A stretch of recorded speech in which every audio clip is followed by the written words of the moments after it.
Inside Story Uganda. Real source of political up. Alunaku lwakutano tubeera n'omukukunavu Tamale Mirundi era nga tubuuza ekibuuzo omukukunavu mulalu oba mulamu. Mutabani wa Yohana sanyusa okulaba. Webale kukeera. Ndifa abantu bebagulira tuyinza okutakeera weekisera tujja okwebaka. Nga teri kukeera.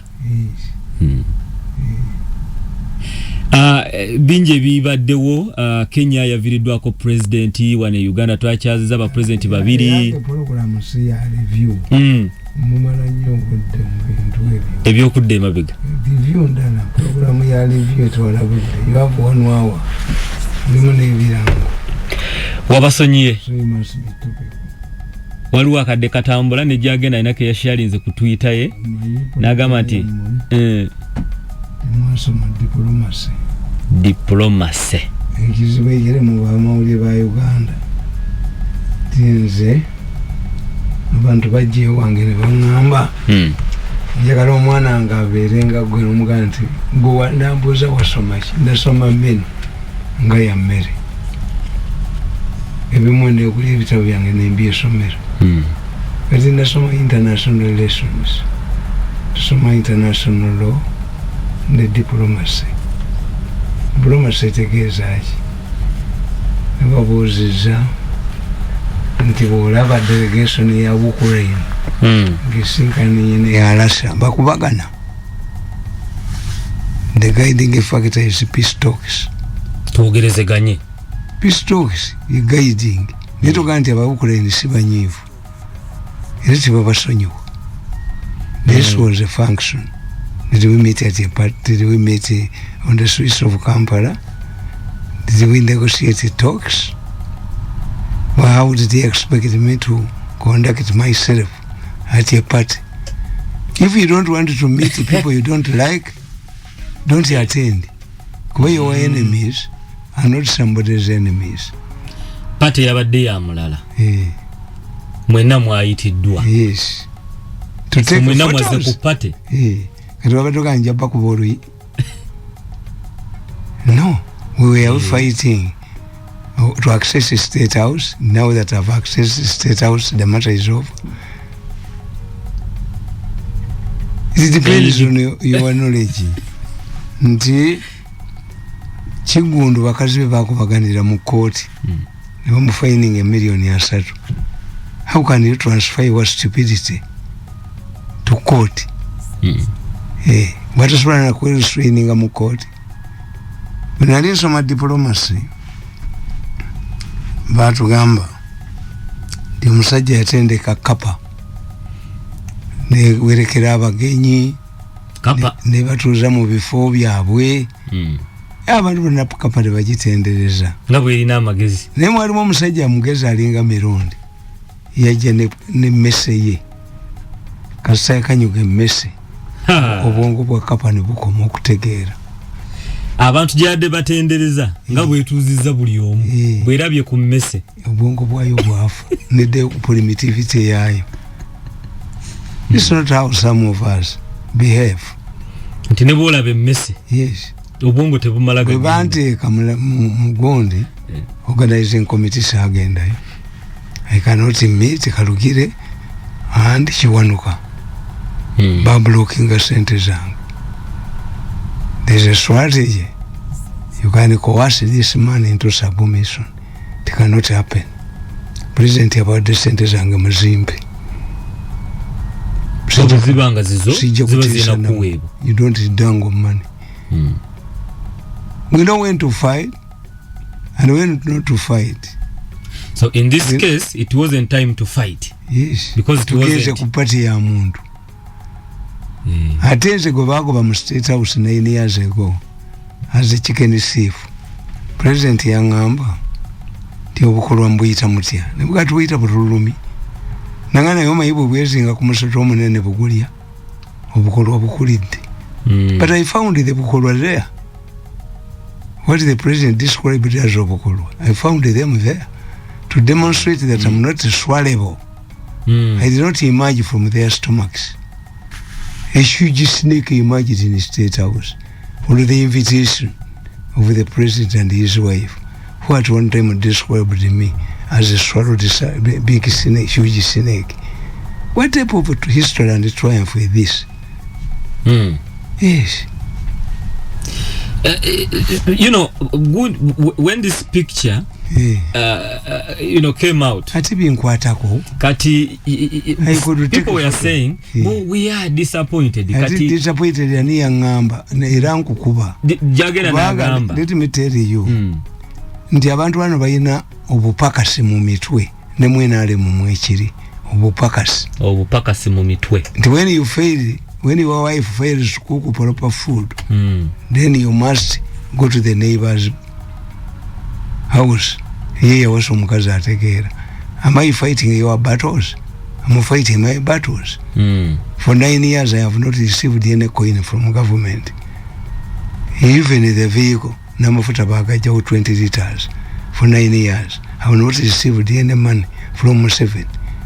I didn't take up the appointment. And you think this is a simple matter? Nkolagana nabo. But you must conduct yourself. You must know. Tiyengena ngera kusanga yo mujja wange. Tugenda yo, tumulwani ya munyimbe. Abange tibalwani yanga ko munyimbe. Where do you come? Badoma itajja kubeera yo. Sigali. Prepare, decide. Bosoma political science to get a decision making. A decision is dictated by the past. A decision is dictated by the current impact it has, and the decision is dictated by the future. Decision making. Before I move in, I make a decision. I know decision making. Kubanga toli muntu agenda ku party. This time people are like, no kuko navune ku omusajja n'atula mu bantu 20 n'akulonda, and I've never seen him cause myself. I've never talked to him. I disappoint many people. Abajja mulonde wenda miryango yalise ebifaananyi tinange yaliko ewange wezo bimutwale mumanyi you muwozi because bato yange erina Lwabogo ye Lwabogo noticed itini musajja mugezi mbabazi yabagamba ti omusajja oyo bwakuba towangula kalulu yagamba tumwebaza that man shares all the traits with Museveni. We thought Museveni was a mad man and ended up grabbing a power from them. That was Mbabazi yakaba kubira nagamba tumwebaza ti omusajja mwamuyigina walinga ne muyita omulalu ajaba kubaba maleo tumwebaza olwaguza omukyayina akuba ebyuma byange nenkuba ebibye China namugamba omusajja kuwandiise dayina technology y'amaanyi nnyo sasula millions mitwalo janga 5 gwalina singo wafo waba China tumwebaze n'aganda musajja n'agende wambabaze kubamba baze selected this man for him ngati bagala kumpa sente naye bagala kuba byuma byange nembikuba n'omunana nengukuba n'enguyogumi n'ennyumba n'agiddukamu kati bwe bagende wambabaze mbabaze n'agamba tumwebaze this man is an international hacker tanti he failed to do the job. Mbabazi namugamba, do we bet on restaurants or the results?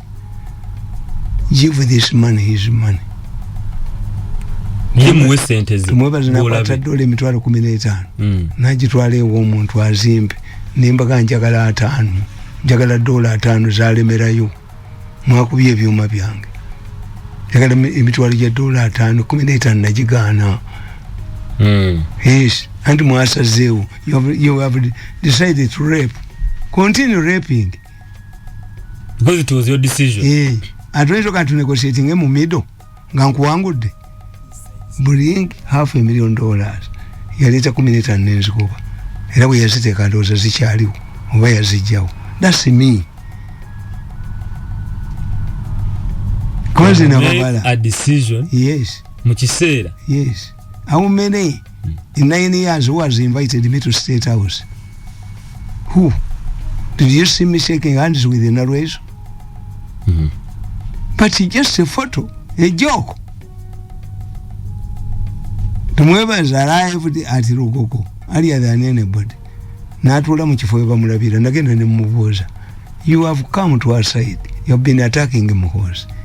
Kati ambagobe, Paulo bamugoba. Kubanga ene motoka yitibwa babwe kuba kuvuga oba lugendo. Lwe bayita Muhozi. Gwa lutandika.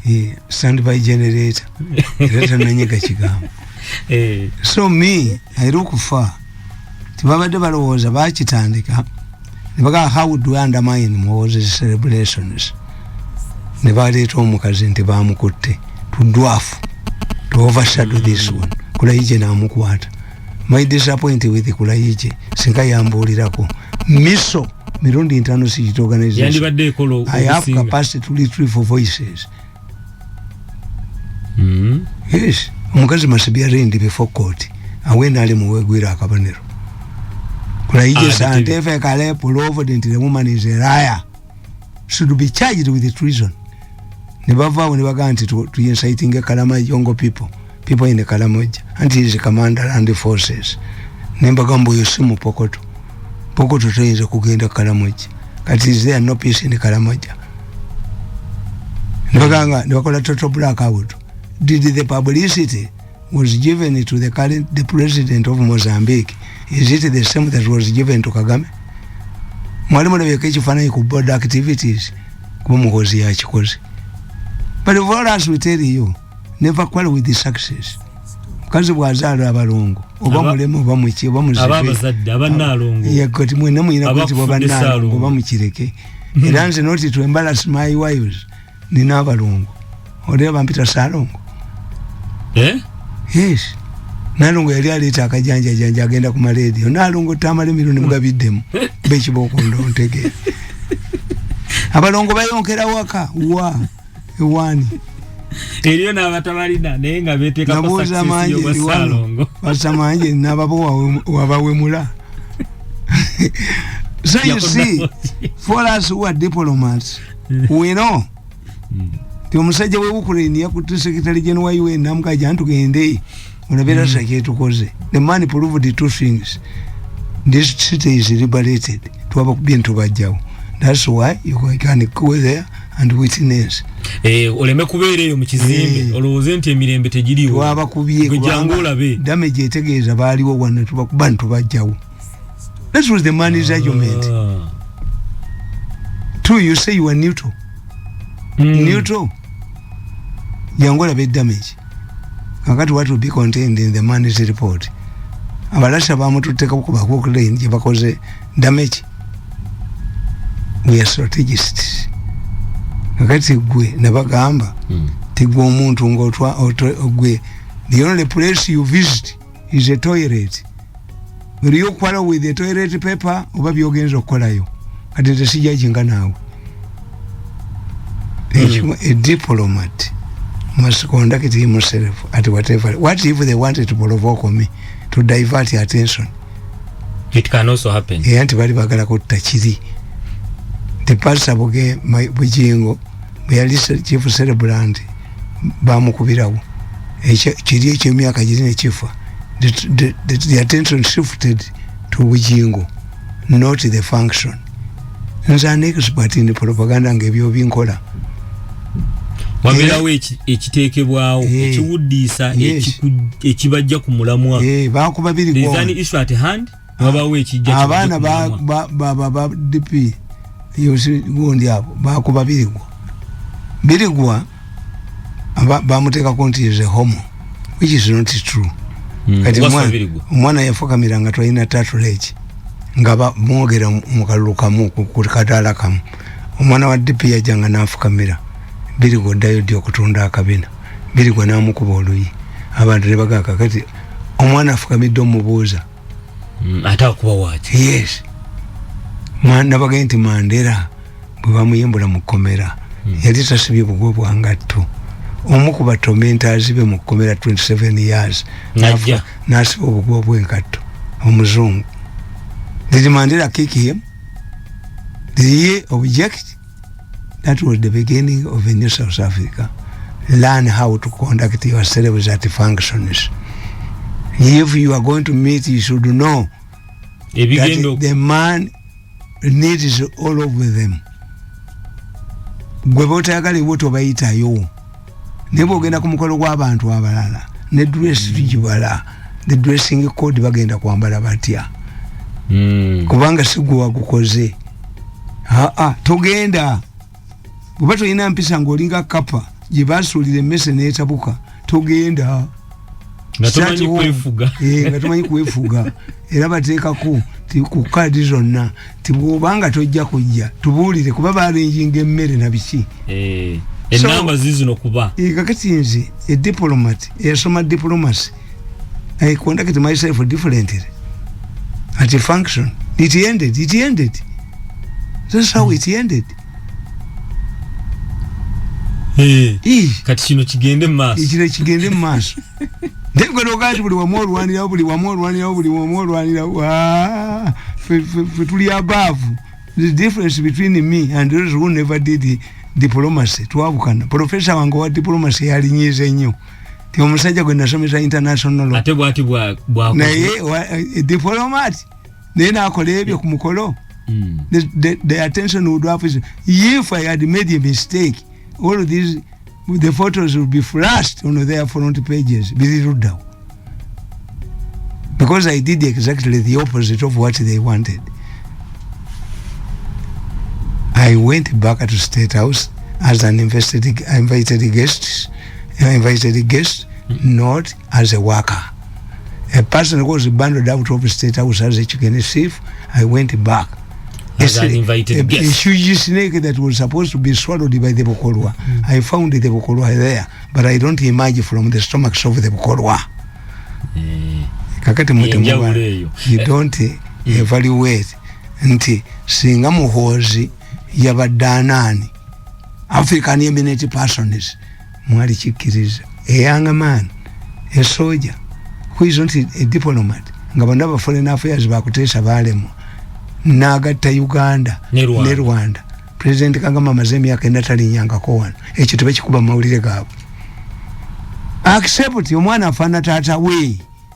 Yayinza okukola ekyo. Gweto gwe kiriza mwijjawo nti mwijjawo yazadde omwana afaanana Mirundi.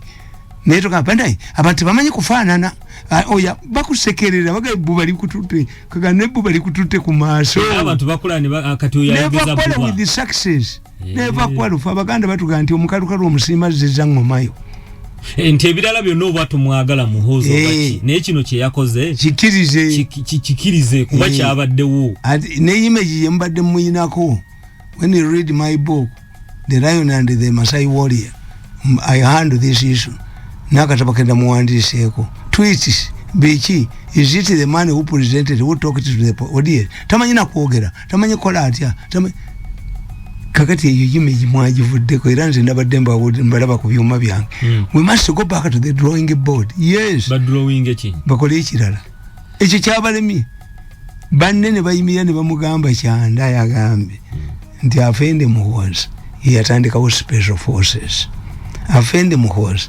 yatandikawo ba paratroopers unit mu UPDF afende muhoza yatandikawo tanka unit ne tanka azimanyi zifuga afende muhoza fights at the front line twalina ye Somalia twalina ye Congo twalina ye Rwanda kakati gwe testimony from ugenda kikola otya yazi performed in his field gwe amuchallenging ulese echi nawe tulage amwe businessman nawe itayolo kungana ndo wa business people otubuli ebyokoze bakogereko najibulula bali babalwanyisa okuteeka wo musolo nze nakirwanyisa bali seteka eribbe mwanyi nze nakirwanyisa nawe kola olukungana olulwo tukompea era nabagambi tufa abalunzi bente ente bwesala ngeyagala ennume tetunona mpunu era tunona nte kwabi bikwatagana akati ekyo tebakitegeera tetujja kukima mpunu kuweeka nte ente ina kuweekebwa nte tetujja kukima mpunu tetujja kukima mpunu empunu teweeka nte mwina kufuna nte Uganda nte tejja kuweekebwa mpunu yenjawulo. So for us, me I look far. I must study the enemy, what the enemy wants, and to deny the enemy victory. I'm a strategist. Nagenze Bugundi Yerugogo. Cricket Oval. Yes. It was my initiative. Era Gundi ntoza bwenagenza okubuuza tumwebaza bali wazandi ngenda mukuba everybody looked at me. Ne mulamusako. Nawe Saulo ze oyingidde omufalisayo. Nawe ze eventually ze. Kakati abamuli bwe bakirabye n'abala ne bajja nti we want a photo. Bakirabyeko mu mawulire.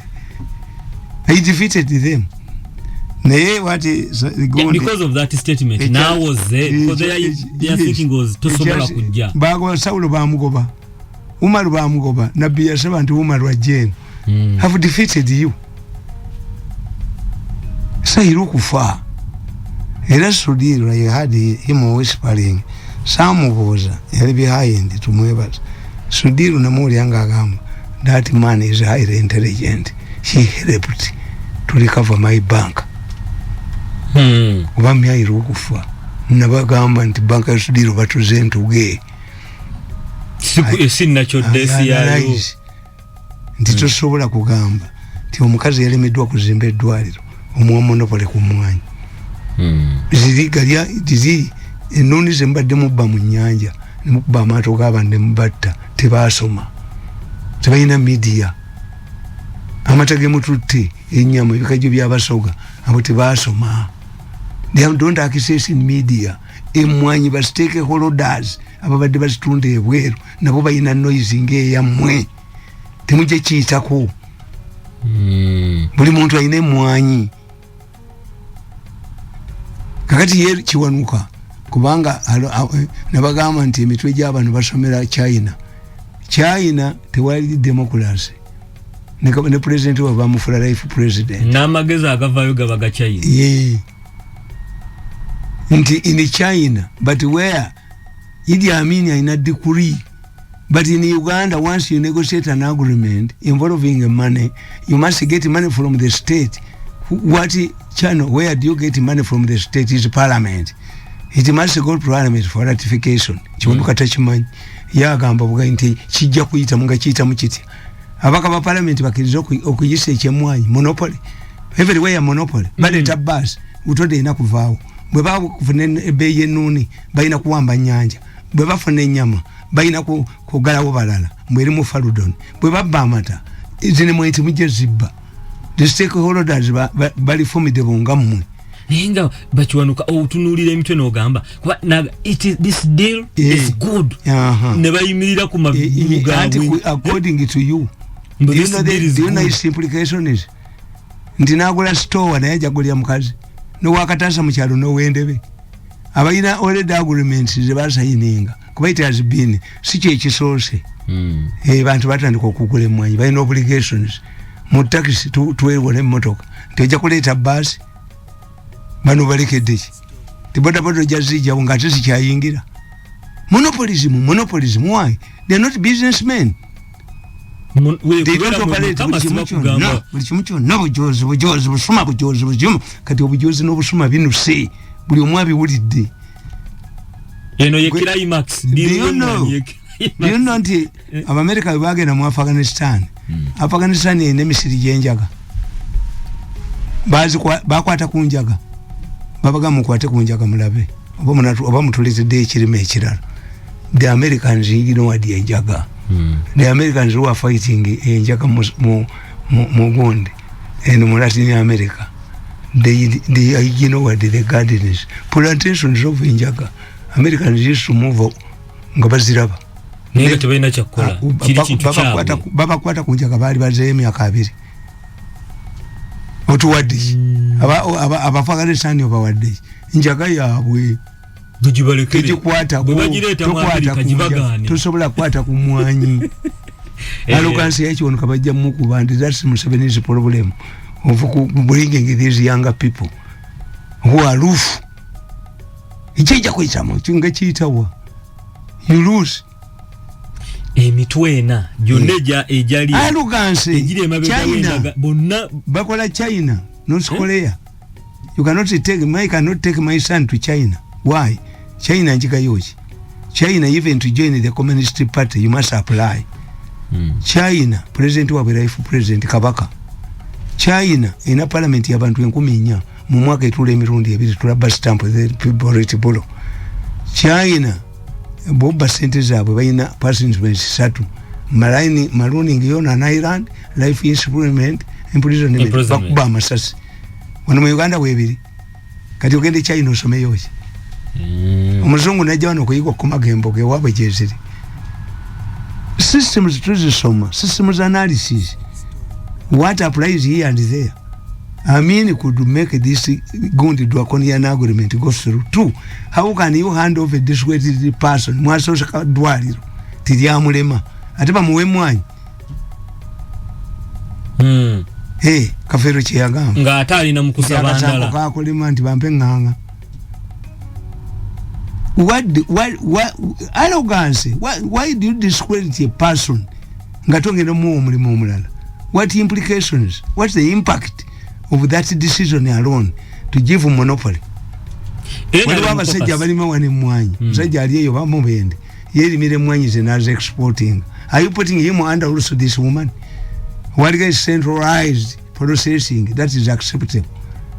Nga ina modern equipment nga ali credible twamwe dwalio nali zimba katika tumuwene mwanyi nayo mwana asembe mu P1 bamutwali mu P7.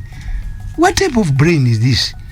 Asende mu P1 awatandikirwa awali 1 plus 1 bamwongere nekirala why he has performed well muchino but the area one failed. I don't want to ndiye kiri bigger kwa mujja muwa amafuta ko kasi yatudde neyo ne batakiriziganya badde kololo anti kino kikwata ku buli muntu. This is not bribery. Abantu babamanyira asi y'abantu kumwanyi. You encourage the people to grow. One of the achievements of NAD is coffee. Ekitegeza buli muti gwa mwanyi mwegulife but person particular sense batugamba. Once people feel a government in their pockets, in their houses, in the air they breathe, bajijako. 2, if a government loses public trust and confidence, everything it does becomes a referendum. Nebwerangira Christmas baganda. Kuba you what if? Ndisinga ntule nyumba yewazana. Nembaga nti abange tugenda mu kyalo. Nezinywa. Abayishengera bakiriza. Abekabalagala bakiriza. Baga daddy oyino omuze gwo kutunda ebintu ebyo. Kati buli kyemuleta kyonna mu 35 years. Mwakikozesa ko ne kirema. You need a new person.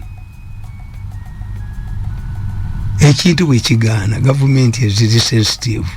Ekintu bwekigana ekita obego baba kirimu nebaleta abalala and you are ya abantu bakifuba it must go it must probably dinguzi.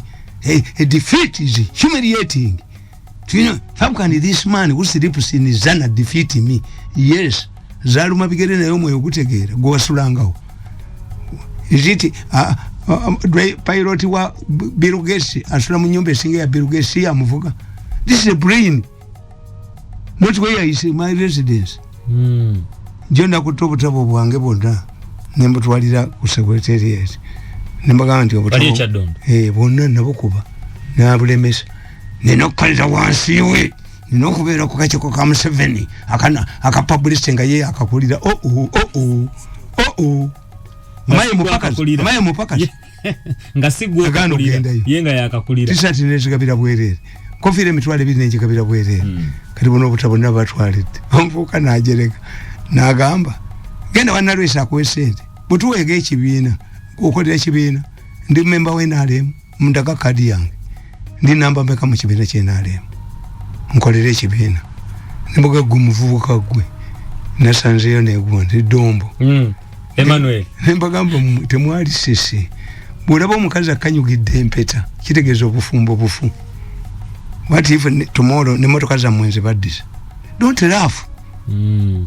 Nkanyuga mpeta kati mukazi wakanyugire empeta tokuseka kitegeeza obufumbo bufu.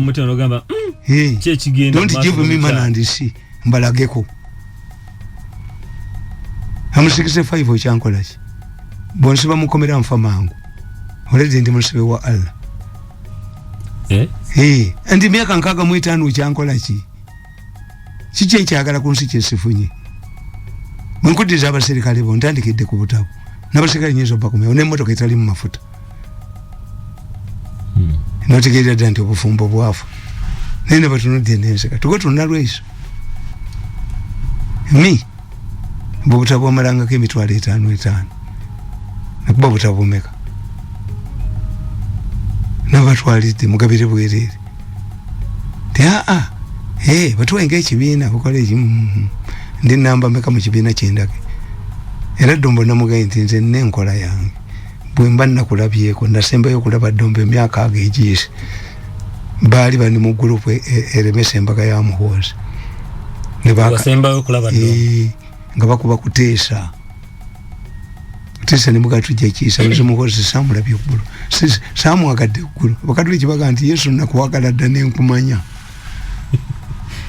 bagamba Yesu yes kakati soma kano soma katabo kange dakika tusigaza 14 soma katabo ntandikire ku tricks used by opposition yes on NRM people kawandikibwa ddikano 2013 nga 25 November lwali lunaku lwa Monday omukukunavu yawandiika akatabo kano this book is a personal gift to myself to mark my birthday bakaita batya bakaita masters of deception masters of deception bazanya government eno okay tricks used by opposition on NRM people yangu kanyanguye one targeting and bashing the first family.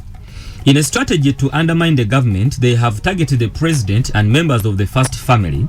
The intention is to incite the population against the president and other members of the first family. Many people will recall that when one of the president's daughters was taken abroad to deliver her firstborn, the opposition picked on this and tried to incite Ugandans against the president. They cited the cost of the journey and other related expenses. Kakati ekyolanya ngati bakiwagira. Guno? Soma. They cited the cost of the journey and other related expenses as enough to construct a fully-fledged new maternity hospital for other mothers to deliver from.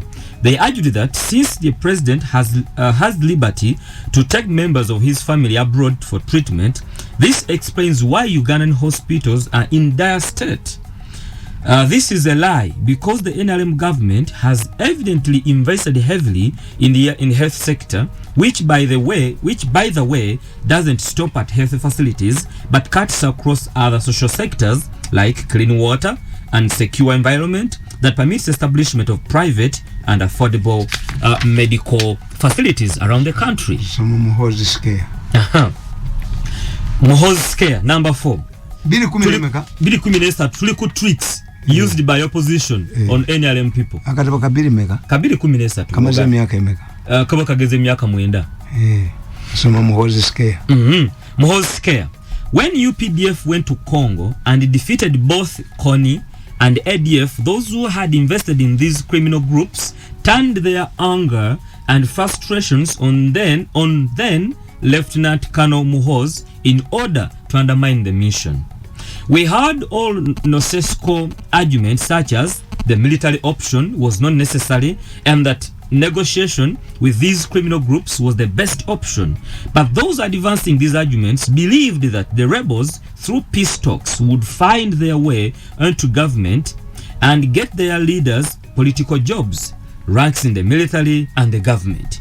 This worked previously in both Obote and Ruto's government. UNLA was formed for a similar purpose, i.e. to unite all the fighting groups as a price for peace. They also argued that Museveni was a selfish warmonger who risked other people's children because none of his children was in UPDF. When Muhoozi joined the army, which they were demanding, they changed the tune that Museveni is favoring his son and preparing him for presidency. When Muhoozi commanded a successful mission against Joseph Kony in DRC, Garamba National Park, it was described as a public relations exercise for the first son. Then he wanted to attract newspaper attention and get political mileage in his crusade for the presidency. If it was done for public relations, it wasn't his fault, for already he was in the army and hence part of the attacking team. How can you score in football when you are not part of the playing team? Good question. Those who demanded that Museveni should have a child in the army forced Muhoozi into UPDF and hence in the Galamba mission. Do fans score goals? If the argument was solely publicity, why could he not remain at the command center at Entebbe? The American general who commanded the raid on Bin Laden hideout was not in Pakistan. He was in Washington, thousands of miles away. Muhoozi bali bagala ngakati argument chikutegeeza nze bwe nkugamba 2013 tulola baby yes 2013 tuzita futuristic studies, masters of deception. Yes, anti be contradicting taina mwana mmaje najja ate kati amwagaza kwa president kakati atabeera kukola mission zezo baneze bamwogeddeko he landed in Galamba era nze nakitegeera gwe baali bawadde mission eyo gikola yalatinga kono kubanga bwe batalya ssente bakyogera. When you see their malice, if they could fail to clinch a deal bagirwanyisa koni would have been captured bali bamubuulidde nti vaawo mukataba ko opposition otegeeza ki because if you say opposition akati wakyali opposition mu Uganda kati the battle is inside the palace lutalo luli mu lubiri wakati kakati kankubuulire simanyi yiso tekola bali abuli sente they cannot infiltrate Gundi society.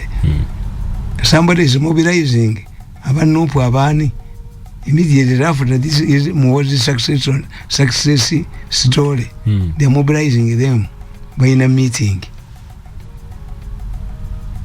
They are going to know to make a new strategy.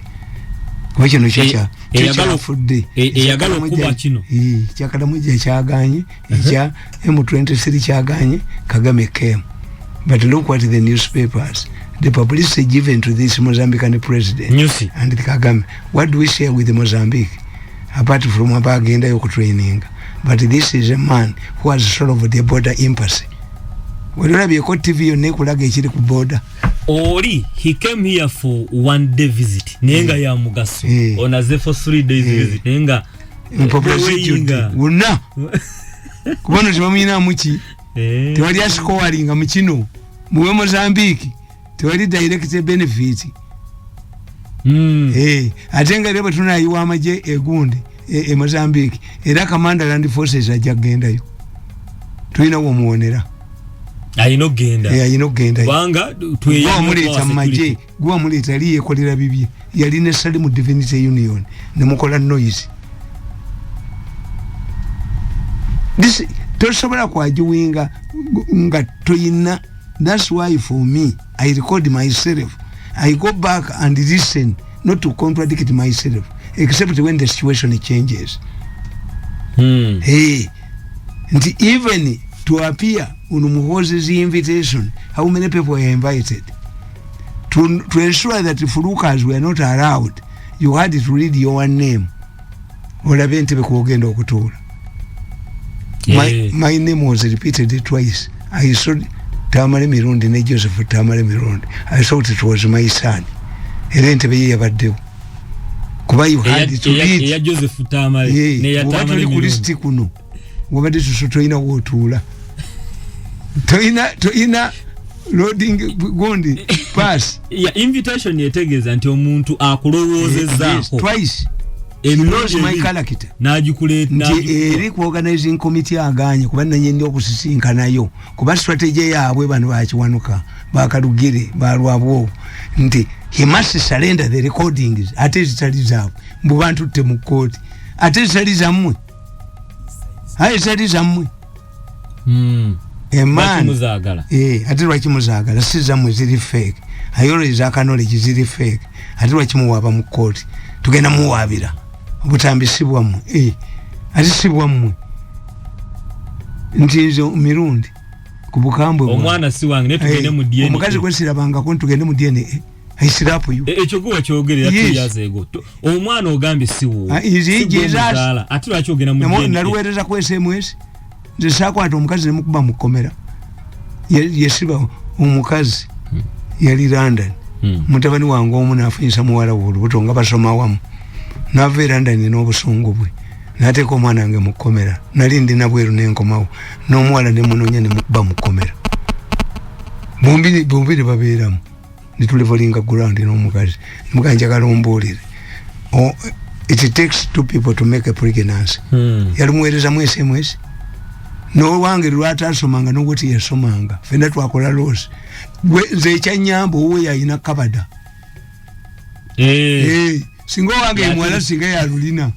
This is the difference. We atereka. Gwembulira.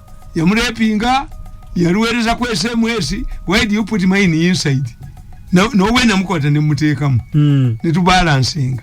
N'omukazi yali mukambwe nganzi. Olumwana olwamala okumuzaala mu ddwaliro. Nankubira essimu. Yangono ne musiru munno. Alibeeranga ggwe. Yamutuwa walunaku lumu. Yes, but I solved the impasse. I corrected my mukamwana and put her inside. And we negotiated. The ground is the level of Burundi. Did he rape ya? No, basoma wa mu kibiina eki. Kakati owange lwatasoma n'obwoti yasomanga. Twakola losi. Fenna. Kati kiriza uwe ayina kabada. Ate muwala wayinza okubanga ayina ekizibu kubanga mutani wange ayina ba girlfriends bangi. Lwaki owe yafunye olwota ategeeza. Afaanana agaba gwe. Obusiru yabujja ku gwe. We settled. Nze toyiza kuneregamu. I give you what you don't expect from me. Sikiriza mulabe wange to celebrate victory over me is a political science principle. Never allow your enemies to celebrate victory over you. Study what they want to achieve and deny them what they want to achieve. Deny your enemy what he wants to achieve. Until the matter is solved. If you go to hunger strike over salaries and you are not paid, nothing is changed. No die kati okoledde ki. Kati omukazi bwando babana n'atamukomyawo. Ogenda okumulabanga aganti mugambe taata gundi ebisumuluza bireke wanne abana bange bafu enjala ate onaddamu okunoba. Onaddamu okunoba. Anti sikushenyi ayigino wayo. Sikuleese. Kasigezeeyo kakati ogenda kukola ki. Nsirabangako wange anoba. Nti nyambale suuti yange nsisimanye kanzu. Nange bampozesa. Sinza kubakubira ate mu meeting. Sinza okukola effujja ate erisingawo. Chamorro ayogera n'agamba nti reconciliation is more beautiful than victory. To reconcile, there must be a cause. Nabakola ki? Tell me nabakola. They had the strategy. This man should go home to his village and he wrote. I'm not rocking, I'm stinking. Era waliwo nabagamba nti waliwo sente millions of dollars bibagala okuwaaba ebyo bazibbe. Nabaweereza message nti dedi yaweddeko eggulu mbadde mu buto minataka pesa sitake hiyo matatizo sitake kazi ya serikali minataka pesa toje wange mbu minister nedda at 65 I cannot be a mupakasi. Politics, modern politics depends on mutual respect, alliances and partnership, not slave and master, not hunting a dog and master. Tekiriyo tetubuleyinga politics in short term. Tetudeba kusasira tubawe sente kubanga tulwanyisa muyembi. Era nabagambi nasomya akatabo ekiro genda wandiika the state house cars ndi abakulembeze babeera mu Uganda mu state house basanga mu ekikolimo obati yakuba Bwakabaka ani yamujja kamini yali mulangira. He directed all his efforts to Tanzania ninga batta abantu bamuzeeyosa Kasimu obula baani babe naye lumba ki yawakula olwamutta oboti nagoba Kakonge kuba secretary general ndi amusinga obuyigirize is a threat temutwala namba nominated MPs muwangana ke ekifo ki. As Ugandans were celebrating independence, Kakonge was the first exile nagende Tanzania muwangana ka ekifo ki nakimu ye muwangana because that's Mwanga became powerful in the party and the respect of Nyerere. But who connived against but Gulesi bingira yali amuliddewo mu 6 sikakonge nagoba gulesiibingira n'aleeta Felix Onama omwesi Naira kuba yina amagye gali 36 nga bakagwa bali 35 nga bakabiri endala bali 3 ati independence. Felix Onama nibamukwata ne mukande Kyoni muganda w'Obote Kyoni n'agamba Obote nti goba omusajja oyo ngenda mukubira mu cabinet. Obote n'amugamba ebyobwamalaya bwa mukazi we sijja kumugoba amagye gampambe Felix Onama ne Kyoni 64 na resigning mu government in protest ya muganda we yali misa information era yawamba eyo gundi yali dwali misa information jibakuba ne bateeka ukine in hotel yempanvu. He left the government. But when Amini talked to Felix Onama to top Obote, Felix Onama agreed ne bajja ko Obote. Amini bwe yali yebaza abantu abamuyamba okusola government yasoma amanya gonna ne gagwayo naga nti mu Uganda mulimu omuntu asinga obusiru kamubalake. Felix Onama stand up asinga obusiru namuga nti Obote yakiza muganda we nava mu government gwe n'ogisigalamu naye lwakugambye tuwamba Obote wakkiriza oli musiru nnyo yamuwa embuzi 2 ennume n'enduusi genda mwesi Nairo olunda embuzi musiru yali amusuubira okugamba nedda omusajja yankolera kino kyubata atikita meditation somebody bwakugambanga ekintu go back and meditate webake ku buliri bw'ennyama yogere n'omwoyo before you make a decision tukita decision making. Amini yavuma Felix Onama namuwa entezi nabaga nti omusajja asinga obusiru mu Uganda yoyo Obote yamulemera na muganda inava mu government yenza lwamugambye okuwamba Obote yadduse misini kati genda mwesinda ile yamuwa embuzi no meditation gundi Obote was stopped by Idi Amin. He's a commander, not a prince from the kingdoms. Obote bonna bomalira kwani kukusanya obwakabaka naye yamuwamba yali ani. We come to Obote. Obote spent much of his time talking about Museveni. He believed that Museveni was his problem. Who topped him? Was Mwanga doing it on behalf of Museveni? Bokero bali bawamba lwa Museveni. Were they Museveni's agents? Bali babe. Museveni sente zakozesa okulwanyisa Bobi Wine. Twali zikozemu ebintu bingi. Abamulwanyisa Bobi Wine yaleeta amateeka agali draconian. Bakiwono ka agency ba Bobi Wine. Bobi Wine yabba millions za dollars 4 ezali ezokusasanya amasanyaze mu ggwanga. Bobi Wine yabba sente za Museveni za TV ne radio bilioni 11 wetwakava. Bobi Wine yabba aba Bobi Wine be babbye sente zizimbe eddwaliro eryali tuyambi. When you look at the State House cars na analyze it ti omukulembeze intelligence muwabifu. Bobi Wine is completely useless. Bobi Wine kyakoze mu ggwanga kiri eki kubaleta travel bans, human rights. Otherwise, on the performance of government yaganirawo, you have the majority in parliament. Mwina mwababaka kumpi bina gyali mu musanvu ne mu parliament alimu kati abaganiddewo okukola. But if you look at the money government spends on Bobi Wine, abalabe ba Museveni bali mu palace here. They have emerged from the palace. Kuba intelligence tekubuulira.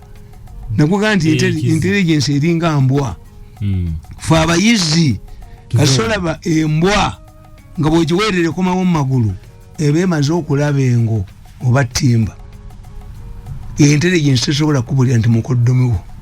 Intelligence tesobola kubuulira nti mwanawo. Intelligence tesobola batimba timba ate Museveni bamuzi yongerayo in the United States in many countries. In many countries. In America, the director of CIA must meet the president of the United States every day. Banaba yiso. Ate bakola bebega iria bannakalima bannalwe yiso. Bwebajja okubriefinga Museveni ne balemeramu. Kakati omukalamu ejja mukazi DPP yakoze ekyobusiru. Is the most stupid statement. Omuntu yali akoze maaso ga president. Tetusobola kukomyawo battakagezi kubanga tetulina extraditional treaty. What about bilateral?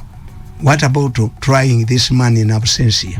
Kampolowa owa Gundi Burkina Faso okuta kansa Zankala bamutwayinze mu absentia.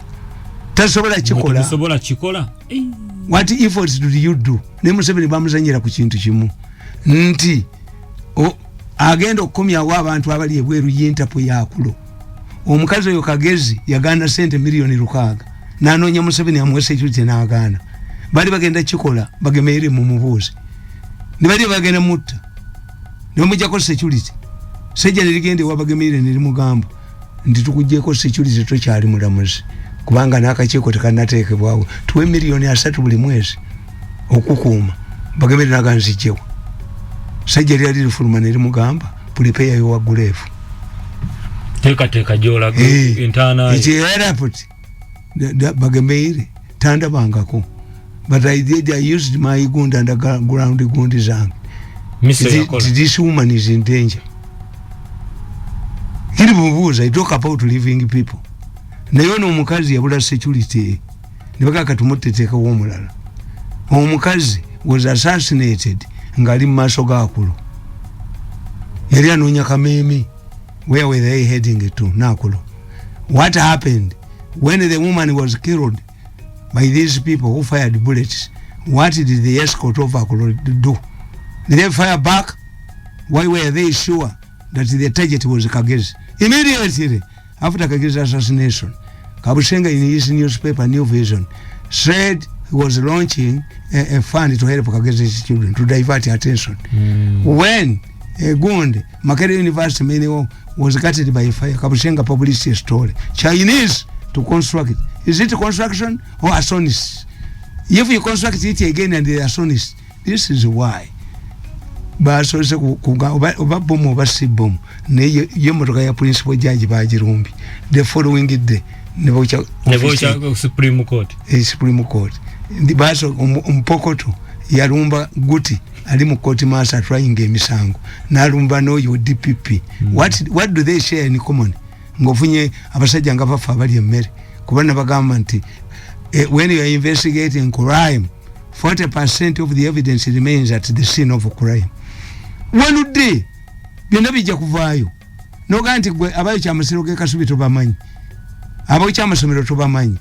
Once a criminal is not apprehended, how can nabaga nti government ya Rwanda eyina longo arm of government bakugamba fanya fujo won the longo arm of the law will catch up with you. Kagame waja atabajja, but in Uganda we are using the short arm of government. The people who are doing these things are inside the government. Tebali walala bali mu government anti manipulating yes kakati abo abatamanyi nabagambi nti gwe nga okyala mu kabini yokyala yokka ojja kusanga yo toilet paper nebyogenza okukolayo. Kakati do they fight? Kakati gobongo obujajinga n'obwange yasoma diplomacy atuvuddemu nalibeerako ddyo wammwe ndibe nabeera wammwe teri nabeerako ddyo wammwe mpaki omukoko nabuto yanziza ajja agenda kwa agenda mwina aba opposition bemuwa sente miliyoni 4 mwina babobi wene aba opposition bammwe mwina ki mweripe kunze. Once you find something bending, searching in grass, and you bend and search with him, you must know when he walks away, walk away. Kubati wambuze kyanoonya. Buli ayita muntu abeera mulaalo mumpita opposition. Buli ayita muntu abeera mulaalo nemujja mujampinga ku bantu. That's why you are disappointed. Mumpaki. Am I opposition man? Am I a government person? My programs are lectures. I don't belong to anybody. This head belongs to Mirundi and his wife. Asigadde mukuzaako kwota. Wow. Yes. Tubasibudde tomera byanti SCM kama jagenda kwa agenda kwetu bwetambudde mweraba.